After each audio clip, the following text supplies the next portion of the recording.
All right, welcome guys to the Brand Marketing Podcast. I know in every episode I say I have a special guest, but this is truly a special guest.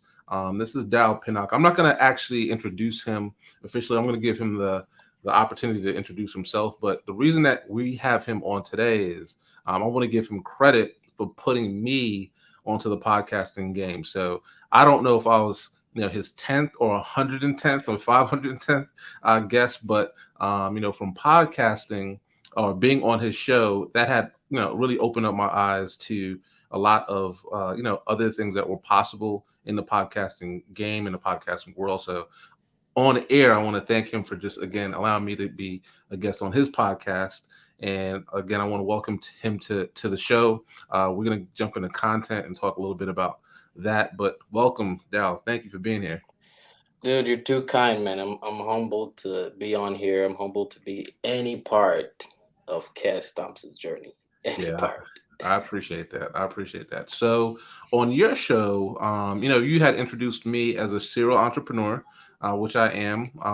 But I want to really talk about what you've been doing, and a lot has changed in between the time that I've been on your show and now. We went through this whole global pandemic. And obviously, like as a creator, that has impacted a lot of us. So I really just wanted to pick your brain. So I think the timing is perfect. One, I had to do 20 episodes first before I got you on just to So to make you sure that I was crazy, good man. enough, right? But then second of all, it's been a while and I just wanted to catch up with you to see what you've been up to. So for those that don't know you, tell us a little bit about yourself and what you do from a creative standpoint. And I'm glad you were very specific in that part from a creative standpoint. All right, so as Cass said, my name is Darold Pinnock, and by trade, I'm a graphic designer. That's where I cut my teeth, and everything that kind of opened the door for everything creative that I'm doing currently. So through my entire creative process, I've always worked a day job. So that's from when I Right. was in the architectural field up until now. I've always worked a day job. This was within the last, I would say, right before the pandemic, probably 2018. Right. That's when my creative process finally aligned to where my creative passion was my day job. Up until then, I was into banking. I was doing architecture before I was working at an engineering firm, and up until 2018, like I was doing something outside of my passion. Finally, those stars aligned. Currently, I'm in charge of like the digital side of a church. It's a Okay. pretty big church. Um, and the church also has a school, so I also designed for the school also. And outside of that, I have my own personal business, Right. and I don't know if we want to get into all the different Yeah, parts of that. we definitely So do. But before we do, I think this is a good way to transition into um, I guess the first half of what you're doing, and then we're gonna mhm, and I don't even want to compartmentalize them into halves. mhm. So I'm not even sure what the First percentage hole. is. The whole right, the first whole, then the second whole, like other life that you have as a business owner, and we didn't even talk Yeah. about family quite yet. But before we go there, how do you balance it all? Like, the day job, the career, right? Because that's a source of income, running your own hmm business, as a freelancer. So you're doing graphic design work for others, hmm I suppose. And, spiritually, for your church, making sure that they're taken care of as well. How do you keep everything in the air when you're juggling? So first of all, like through my always my thought process is like my day job, regardless of what's going on outside, my day job gets quality. My quality, whatever I bring to the table, I'm giving them the best. So with this church, it's like it's a large church. It's like Right. over 5,000 on a Members. Sunday. Wow. So it's a big church. Now they have multiple services, so that's how it gets that type of number. So this right now is like the focus, mainly because like I'm designing, but I'm also in charge of a whole Right. area, Right. and there's a lot of responsibility, a lot of moving parts, a lot of problem solving. This is Right. a new arena for for this church to take it to a next level because some people didn't do great during the pandemic, but this church It did. digitally catapulted during It the thrives, pandemic. right? Right. Yeah, they went to a whole nother level to where they had to create like an online campus. Wow. Um, so that campus on a Sunday, just kind of give you numbers, is getting about just unique views. Hmm. It's a whole nother thing when you think about repeat views, but unique views on a Sunday, they're getting close to 2,000, 3,000 on a Sunday Wow. alone.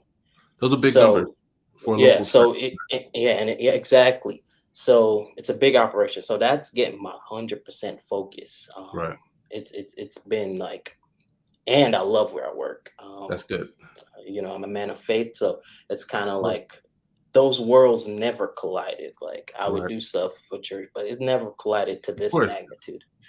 So I think that's one of the things that you know this gets a lot of my time. Okay. How do I juggle it? One of the biggest things that I've learned over my time is automation, Okay. especially for my own stuff. A lot Hmm. of what I do is automated, and that helps the process, helps out a lot.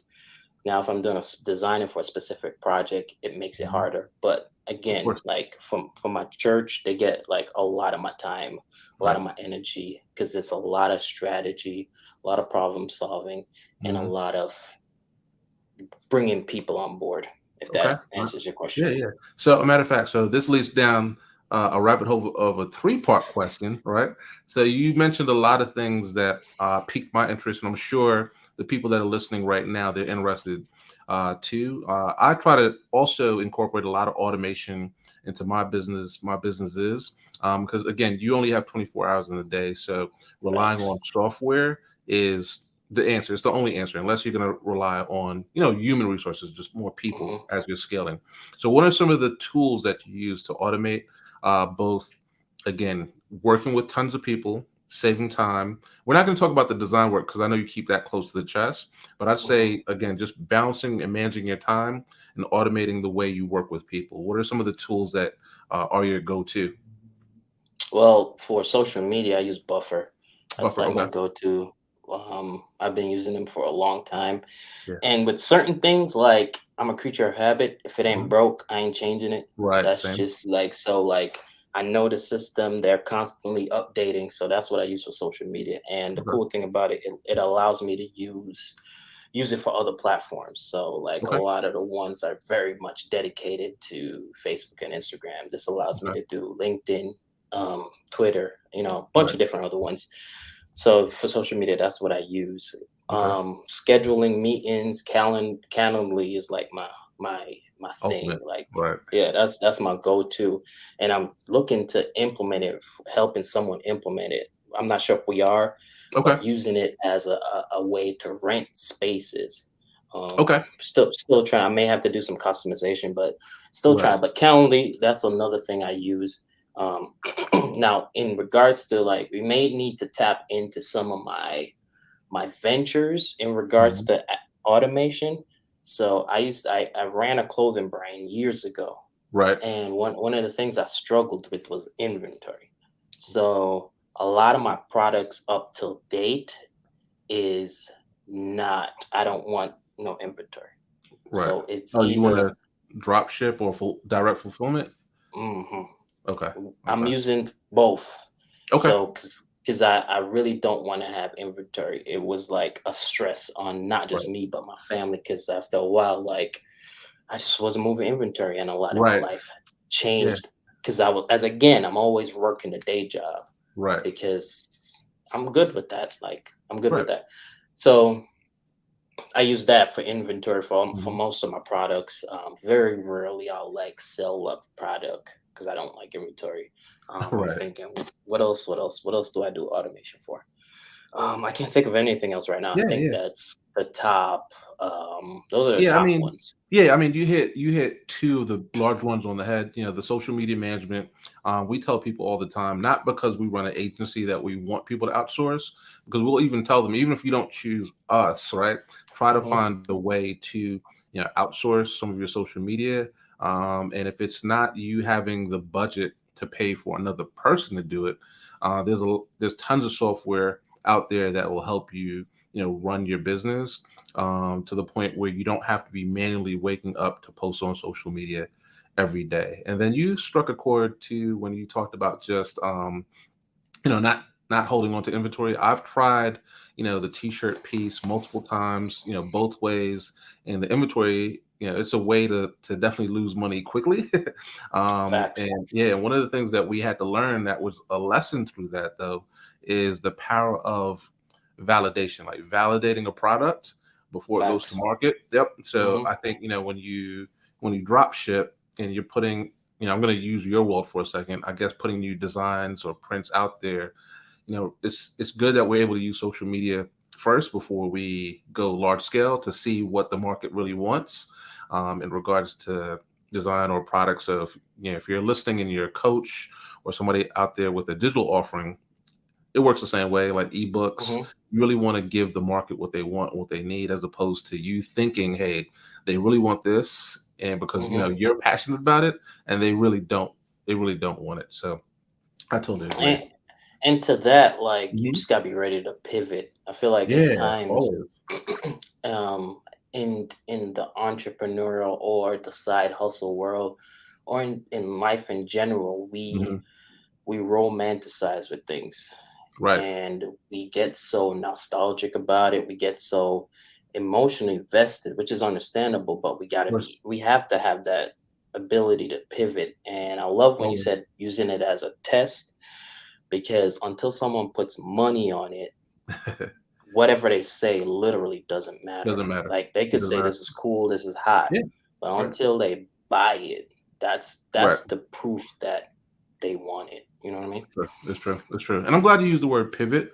So let's talk about the pandemic as a creator, pre-pandemic versus post-pandemic. What have you learned through the entire process? Being a creator, before, everything went crazy, during, and now we want to say after, it's still lingering. But, do you think things are harder or easier now as a creator specifically due to the pandemic? I don't think so. I'm not sure if I am the best person in regards to harder and easier, because I've Mhm. never thought really like that. Like, I just feel like everything is hard and everything is easy Okay. in terms of like mindset. Like, Elaborate on that. every everything is hard. So, like, it don't matter what you choose, like, Mhm. everything is hard. That's how I look at it. Okay. Now, I always tailor whatever I'm doing to my interests. So that's what makes it easy, because I'm interested in it. That's what's going to push me. So in regards to the pandemic, like, all I saw was opportunity. Okay. Like, all I saw was opportunity. How can now I use this digital space, because I've been tinkering with it for years now. Right. How can I now use this digital space because people are actually there? Um, Right. and that's how I looked at it. Like, I look at it like, do I need to put out more videos? Do I need to do this? Do I need to um, learn some new things? Right. Um, that's when NFTs started blowing up and all that stuff. So that's how I look. That's how I've always looked at things. Like, I always look for the opportunity during the difficulty. Right. Um, I've And I think never that's, really. yeah. Yeah, that's Uh, a mindset to have for sure. So not really hard or easy, just different. But mhm. would you say that your business benefited by the way the world had to adopt to more digital? For what I now, What so you do I would specifically. say yes, Right. because I pivoted, and the biggest pivot, I went away from. Now I do it still, but my focus started shifting on everything digital. So Right. I went back to like my first love, which was building websites. So Right. that's what I do mostly now. I build Okay. websites. I'm building mobile friendly websites. That's been my focus for the last since the pandemic up until Right. now. Right. And so that's what my pivot went to, Okay. because digital space is growing, and um, it was just that time Right. So and let the me let me opportunity. So let me Sorry. challenge you. So I'm interrupting on purpose. So you were about to say, it was that time and you were challenged. Now, did you see that? Earlier we talked about, validation and customers really telling you what you need. Did you see that people had the need and they were just asking you for it now more than ever? And then you're like, hey, I got to roll with this because this is something I'm capable of doing. And That and the second part to that, did you enjoy it and do you still enjoy it? Yeah, I still, I mean, I thought I didn't enjoy it, but what I Right. didn't enjoy was what I realized, and over time you learn this. It's like I didn't enjoy the clients that I was getting, but I equated it to I didn't enjoy the work, but it That's a was the bar. Say type say of that one client. again. Say that one again. So so I 'Cause didn't I enjoy feel you on that. I didn't enjoy the clients that I was getting. So I equated that to I didn't enjoy the work.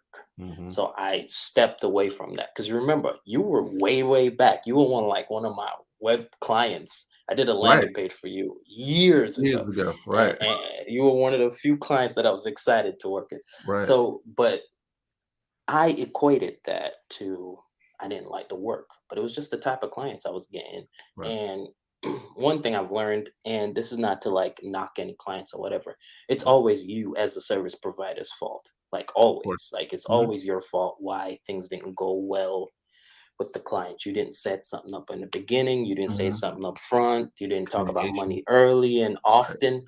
Right. So this is not like to knock any client, but Of that's what course. I equated it to. So Mhm. once the clientele changed, I was like, yo, I enjoy doing this. I do still Right. love doing this. Right. Right. And Right. people were asking me because like people knew I designed.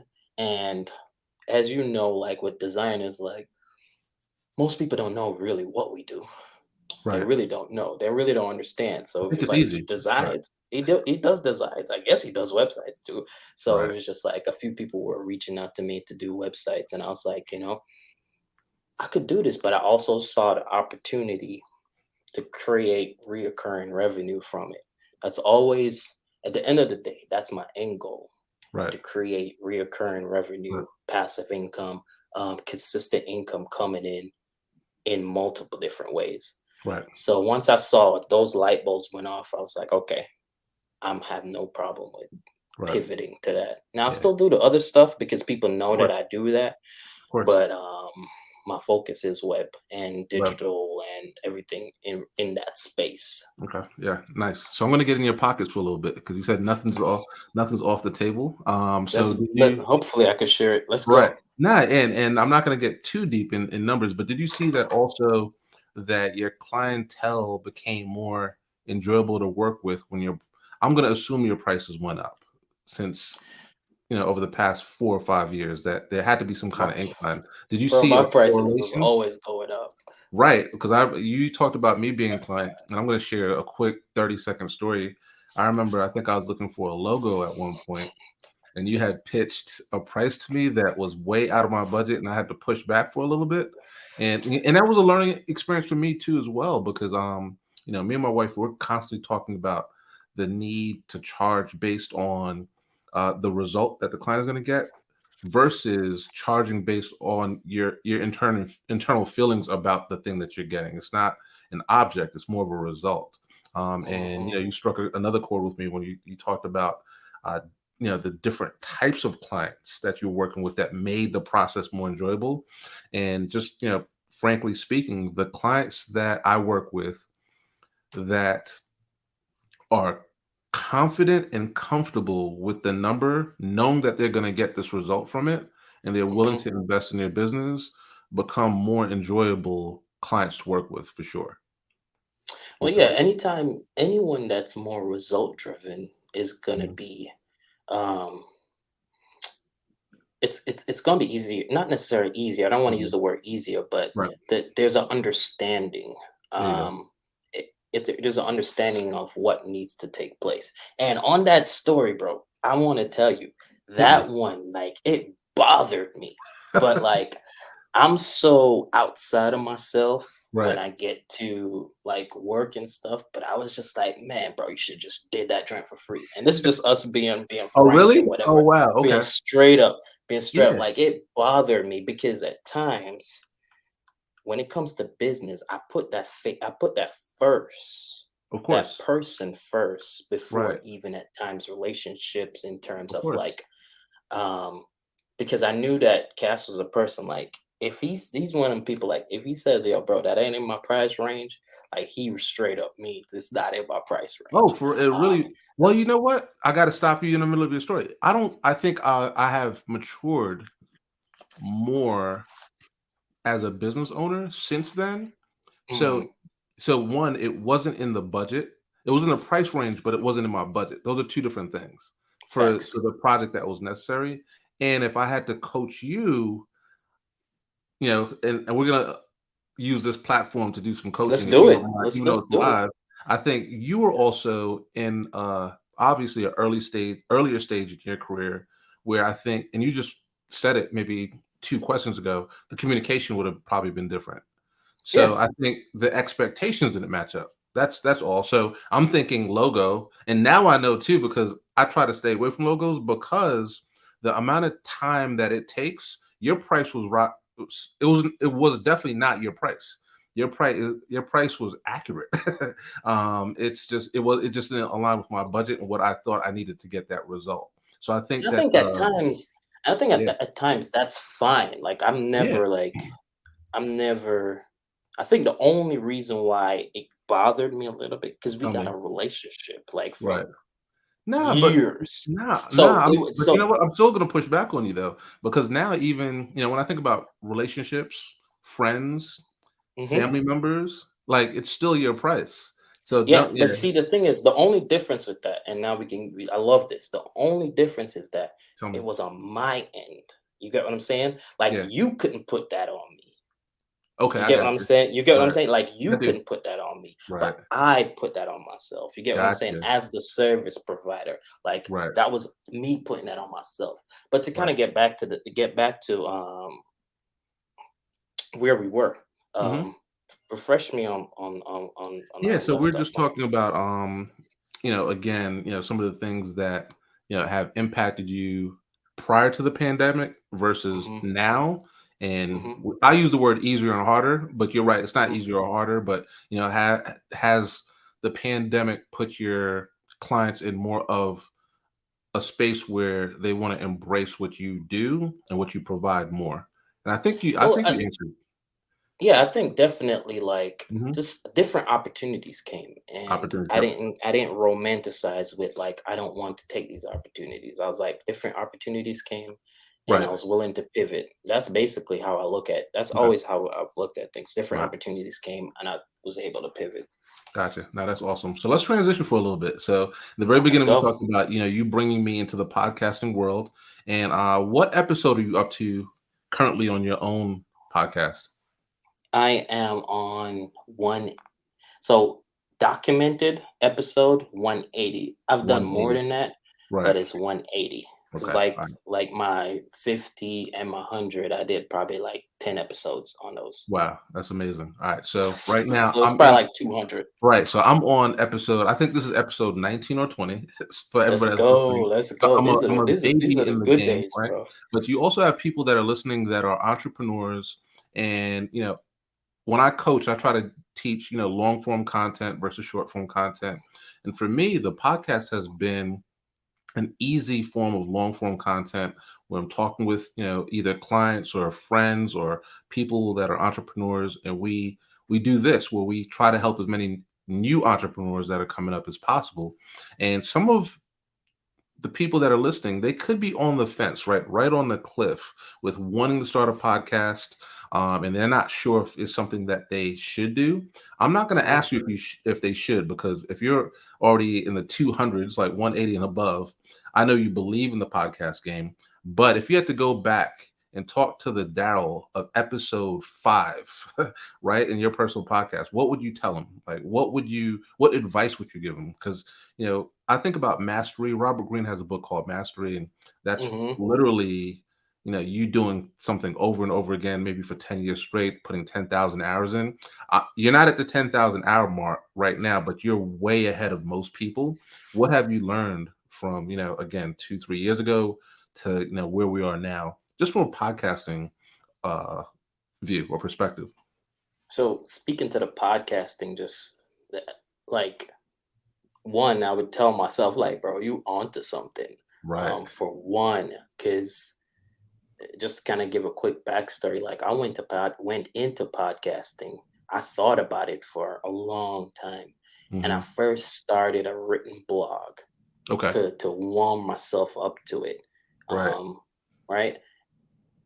First thing I would have told them, forget the written blog, just go start a podcast. That's the Really. first thing I would have told Right. myself. Just go into it, bro. Don't overthink it. Hmm. Like figure it out. And that's another thing. Just be willing to figure it out along the way. Like you're not Hmm. gonna have it all together. Of Like course. nobody ever does. And at that time, it's completely different from now. There's just so many resources out Right. there now. So I would say like those are some of the things. Now what podcasting has taught me, doing it now for this amount of time, like one thing it gave me, it built up my listening skills.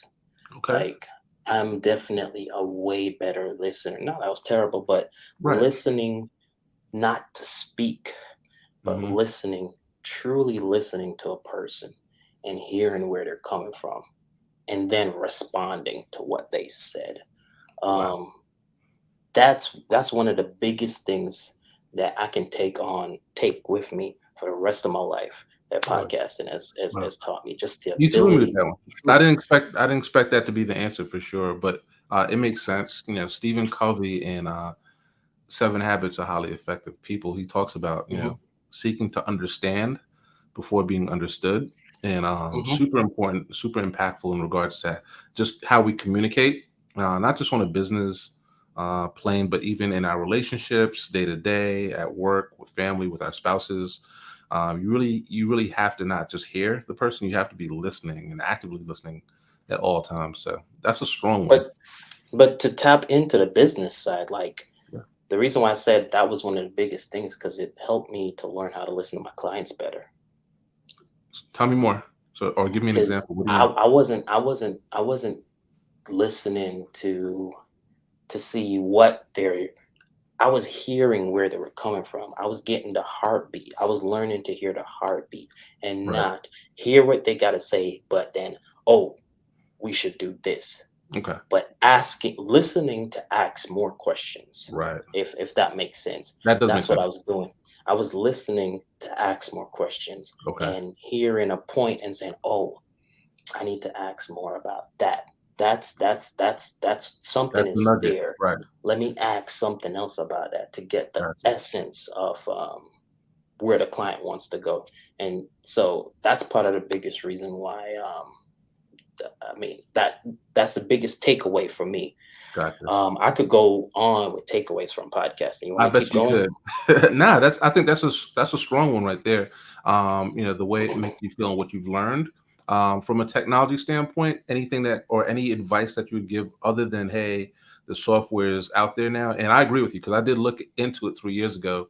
And you're right. Today there's so many tools, free tools too. You could really It's not record even, on your bro. phone. Right. Technology Yeah. wise, don't overthink it. Don't Like overthink it. use what you got. I Right. used what I have for a long time, like a Right. very long time. Right. And people would hear my podcast and it would not that I'm this great editor. One, I don't edit my podcast anymore. Same. Like soon as I had the budget to kind of get rid of that, I was like, that is the least fun part of Right. me for me. Editing. Yeah. That was just my thing. But like just use what you got. Like Right. people used to listen to my podcast, got something from it, Right. and I was at one point I was recording my podcast on iMovie and Right. extracting the audio and then editing. Wow. Like, come on, like Yeah. Yeah. somebody else, like my brother, he does my podcast. He's an Oh, wow, okay. Right. yeah, Dwayne does the podcast. Nice. He edits it. He's an audio engineer. He's a musician by trade. Of So course. he hears certain things that I'm not even Right. paying attention to. Of course. Like me saying that to him, that's like blasphemy right there. Like I'm straight up like Right. cursing or something like that. Right, So right, it's right. just like, but just don't overthink it. Of Use what you course. got and grow along the way. I think that's the biggest issue Mhm. with us is trying to do something new. Entrepreneurs like use what you have and Right. grow along the way. Sometimes someone will see where I'm at and try to, not that I'm at this great big place, Right. but they'll see 180, not see the 180 episodes in. They'll see Right. where I'm at and try to equate that and try to start there and take on Right. too much. And That's the biggest lesson and right there. you know what I mean? So I would say just where you are, just start there and then Mhm. grow along the way. No one, sometimes we feel like someone is going to judge us on where Right. no one cares that much.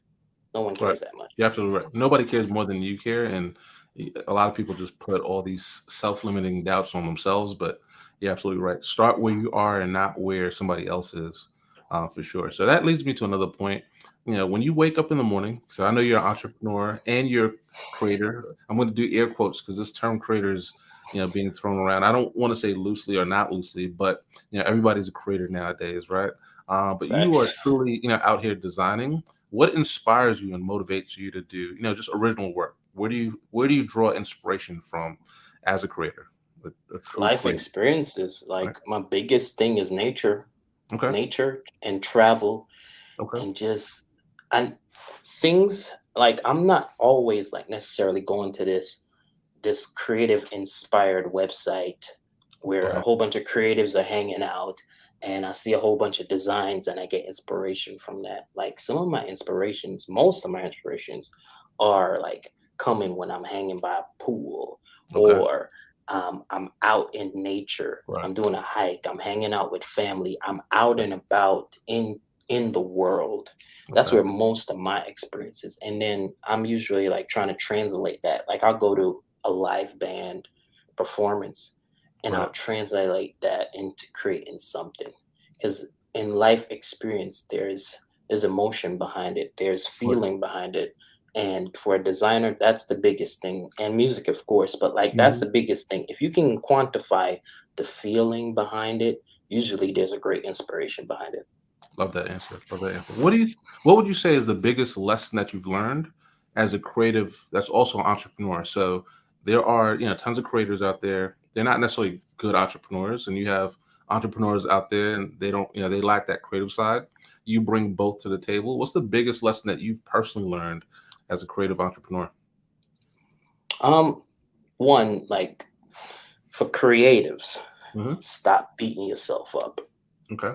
Like we are the most self-critical people on the Absolutely. planet. Like creatives beat themselves up so much because part of our job, a part of our skill set is in our mind. Right. So we spend so much time in our minds that we're constantly stop beating yourself up. That's where I would like to start there. Okay.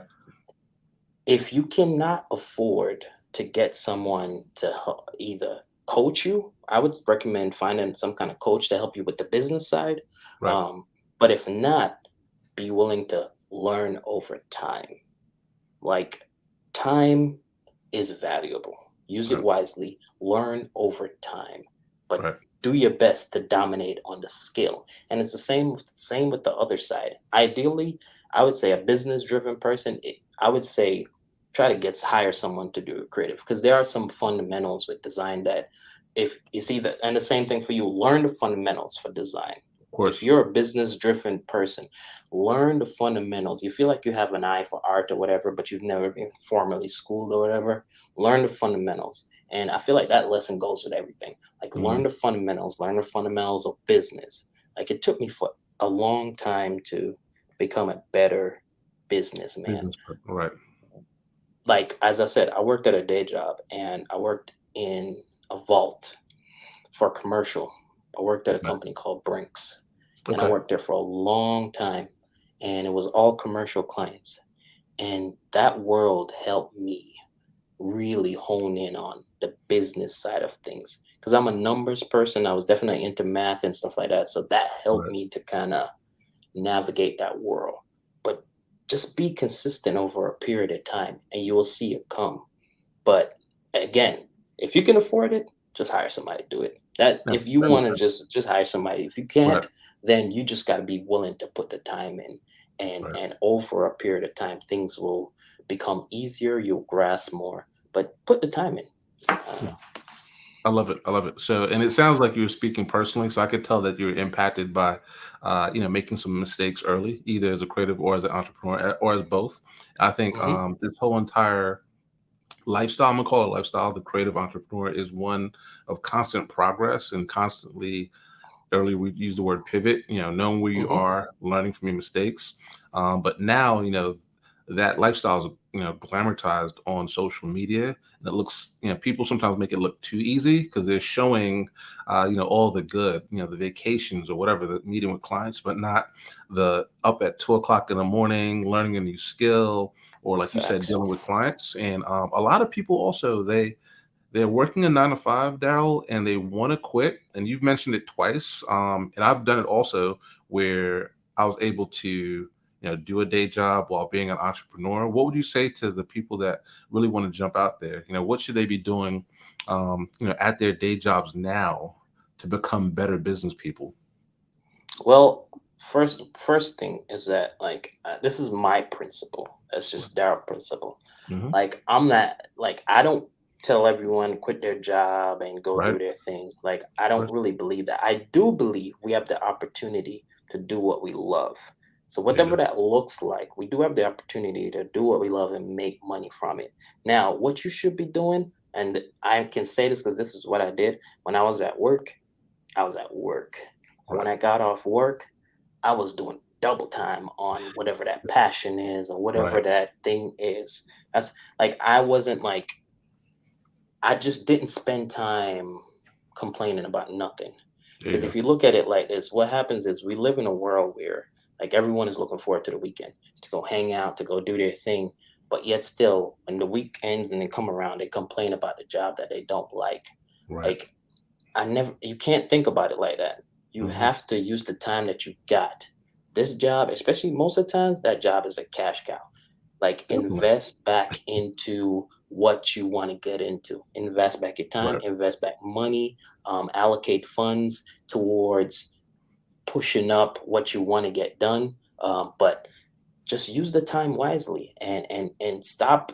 You can't do both. You can't not do anything and then complain. Complain. Oh, Like absolutely. it just doesn't like you Right. They can't do clash. that. Right. Yeah, you can't not do anything. Like you have one of my mantras is responsibility creates opportunity. And I'm a firm believer that the more responsibility you take for your life, the more opportunity comes your way. That's just whatever that it could be in business, in family. Like say for example, me and my wife is having issues. The more responsibility I take in regards, even my fault, her fault, it don't matter. Right. Like the more responsibility I take on that to come up with a solution or to be a part of the solution, the more opportunity I get for us to have a better relationship. Same thing with business, same thing with just whatever that may be. Right. Like I could give you a story. Like I worked so much, I didn't like. I would see my kids. You would think I work and like I go off to work for Right. 5 days a week. I used to Right. go to work before everyone was at wake up, and when I got home, everyone was asleep. So I didn't hang out with my kids. I used to get up at a certain time just that I could spend another 10 minutes extra with them every day of the week. It Right. was an inconvenience. It was everything you could think of, but it was still my responsibility to figure that out. So that's how I look at it. Like the more responsibility you take, the more opportunity you'll get. Love it. Yeah, that's a great lesson and a true one for sure. I definitely share some of those experiences in regards to my own life and with my kids. You can't have excuses and results at the same time. They just don't. It's like oil and water, right? So you got to just be You got to have gratitude for the position that you're Hmm. in. So even if it's a bad one, right? Just wake up. It's a blessing that you even have a situation I to love go that. to, right? And you use that as a learning experience. So the thing for me too that I try to give out as a lesson is no matter what the job you spoke about Brinks earlier and being able to learn from that experience, right? It doesn't matter if the job is not the job that you want or not the job that you see yourself in. There's always an opportunity to learn. Most of these big Fortune 500 companies too, they have processes in place. They have SOPs. They have training, right? And I tell people all the time, use all of those resources. Absolutely, from an integrity standpoint, when you're on the job, you're on the Hmm. job, but be thinking like, hey, how can I incorporate this into my future business, right? What lessons can I write down, on my iPhone or on a pad to be like, hey, you know what? I like the core 100%. values of this company, or I like how they take care of customers. I too want to take care of customers the way XYZ company takes care of customers. So there's always something to learn. And you hit us with a lot of valid points. So tell us about Darold today. So earlier you spoke about NFTs, or NFTs going to be Mhm. around in 10 years, Daryl. Are they gonna not as they currently are? So educate me. I'm not an expert. So I'm looking at so Fly Teddy over there. I want to be a part of the future. let's go. Yeah, tell me, So educate me. at some point, and it's already happening. It's just gonna be on a greater scale. Hmm.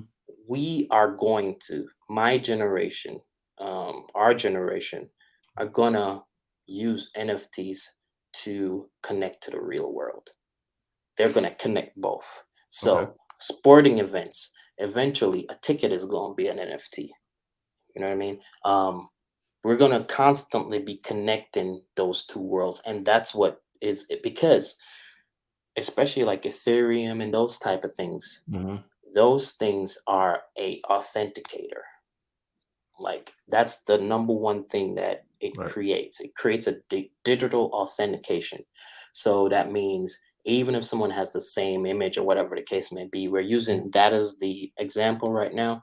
Right. No, 10 years from now, eventually, like people are going to know that that watch you got was real or that was from that thing because it has a digital authenticator and it can't be changed. You know what I mean? So that's Right. one way how NFTs are going to kind of really blow up is because we're going to do more of like you have a clothing brand, you're Right. connecting NFTs to the clothing brand. You get an NFT with buying this, or if you buy the NFT, you get this. Those are the long standing ways of how NFTs are really going to launch off. Okay. Now, there's a bunch of other ways that I'm not even thinking of, right? Right. But it's not going to look how it is now. There may be some, but people are going to be constantly pivoting. Um, we're still in the stage of like feeling it out, Okay. experimenting. Gotcha. We're still in And that what stage of. Right. And what tools, resources can we use, or what have you used? You could talk about yourself personally to even get Mhm. to the state now. Again, I consider myself an infant. I'm not too sure, and this is just my personal opinion. I think it's going Yeah, to be let's around. go. But I do agree with what you said. It probably won't be around in the same form, just because every piece of technology always develops, right? Hmm. The way we looked at big screen TVs 10 years ago versus now. You could go to Walmart and a 40-inch TV could be $200. Um, 5 years ago, it could have been $5,000, right? So I Facts. do agree that it's going to develop. But for somebody that needs to get education quickly because it could be a part of their business, and maybe they don't need to worry about it now, but they want to just again have some formal education or informal education about what an NFT is, what it could do. How can I start up in a small way now? What would you recommend? What would you say? All right, so like specifically platforms, I would say any kind of non-biased platform, Okay. anything that's not like it's not necessarily only in the NFT world, right? Okay. Twitter is a good space. Anything, just research through Twitter. Right. That is the number one social platform to go when you want to deal with NFTs. Okay. That is the number one. I would say spend anywhere from like 6 weeks just learning, like just Good. learning. That's what I did. I just sat Study. down and I just Study. tunnel vision and just learned. Um, the thing with this is that it's still in a stage where you can experiment. Right. One of the and one thing I don't know if I really explained this, but I think it just hit me. Sometimes the words kind of the biggest thing that NFTs is going to be connected to is real world experiences. I think that's one of the biggest things it's going to be I do connected see to. that. I do see that. I mean, Like even real like, world experiences, it's going to be right. connected to that. Yeah, I do Um, see that almost as a token. You had mhm, mentioned, sporting events before, so any type of mhm, event, I could see it in restaurants, I could see it in clothing brands, I could see it in almost all forms of business in mhm, which, that person either wants to, uh when I say person, meaning that business owner wants to give or create extra value for mhm. what's happening in their business, right? And finding a way to have the customer interact, right, with their brand in a different way that's long standing. And Again, uh, another thing is that it's gonna Ethereum, that blockchain, and Solana also. You can do more than just put artwork on the thing, the platform itself, right, the blockchain itself. You can literally build, like, it could potentially be the next app store, to oh, where wow, the apps are being built on it. Those those ones specifically, not all, like, blockchains function the same way. So that's a whole, I don't want to get too right, nerdy with it, yeah, but they all function differently. But those two right, specifically, and I think there's a couple others, you can actually build like a app store, like our wow, current app store, if it's Android, if it's Apple, like you hmm, can literally build an app look on store it. on top of those things. We'll look out for it. Absolutely. And I'm absolutely interested in what the future holds. And NFTs keep getting thrown around. By my own admission, I have to study more. I'll jump on. I'm already on Twitter, but I think I got to dive into those communities. But Hmm. back to you, Dal. As we wrap up, tell us what you're doing today. I see the hat, right? How can we find you? How can we support you? If there are any potential listeners out there that want to connect with you, what's the best avenue that they should take to reach out and support you? Well, as you mentioned, I recently launched a hat brand. It's arcworth.co, like the arc, ARC, the word worth, WORTH. Hmm. Recently launched that, so that's like the newest business venture that I'm launching. Did a soft launch, and then I'm about to come out like a monster with just I love it. content about it. But Okay. usually I'm on the back end doing a lot more work. But I usually do more work on without posting than actually posting the work that I do. Right. So that's the biggest thing. That's where everything is gonna be funneling to for like the next 6 to 8 months. My attention, once I start putting it out there. And of course my web design business, dpcreates.com. Okay. But Arcworth is where it's at. Um that's where the lightning is right Pretty now. good. Okay. Awesome. Dal, I appreciate you for being on the show. You've definitely given us tons of gems. For those that are listening that also want to tap into his podcast, right? It's the Passion Behind the Art Show.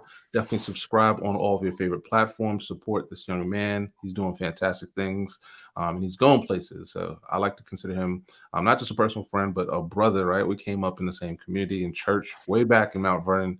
And I'm so happy that you took the time, Dal. I appreciate you. Nah, dude, this is like a pleasure of mine. Like I'm humbled that you asked me. Like the downside of being a podcaster, almost no one asks you to be on their podcast. Yeah, you Like got it. that is legit the Really? downside. Is this your first podcast It's as a not guest? my first. During the pandemic was the most I've ever been I asked. bet, It was I during bet. the pandemic, and it was just coming in like a mighty Russian wind. Nah, that's But awesome. like that was like almost 4 or 5 years in before I got my first First ask one. to be on a podcast. But this one Yeah, means the world to me, right. because like Cass is my dude. Mhm, He knows how I feel about his family. His father was like one of my greatest, still is one of my greatest mentors. right. So yeah, man, I'm humbled, bro. Yeah, Appreciate you. I appreciate it. Thanks for the time. Thanks, D. No doubt. Alright, we're gonna stop recording it. D, I appreciate that was a good one. I appreciate you, man.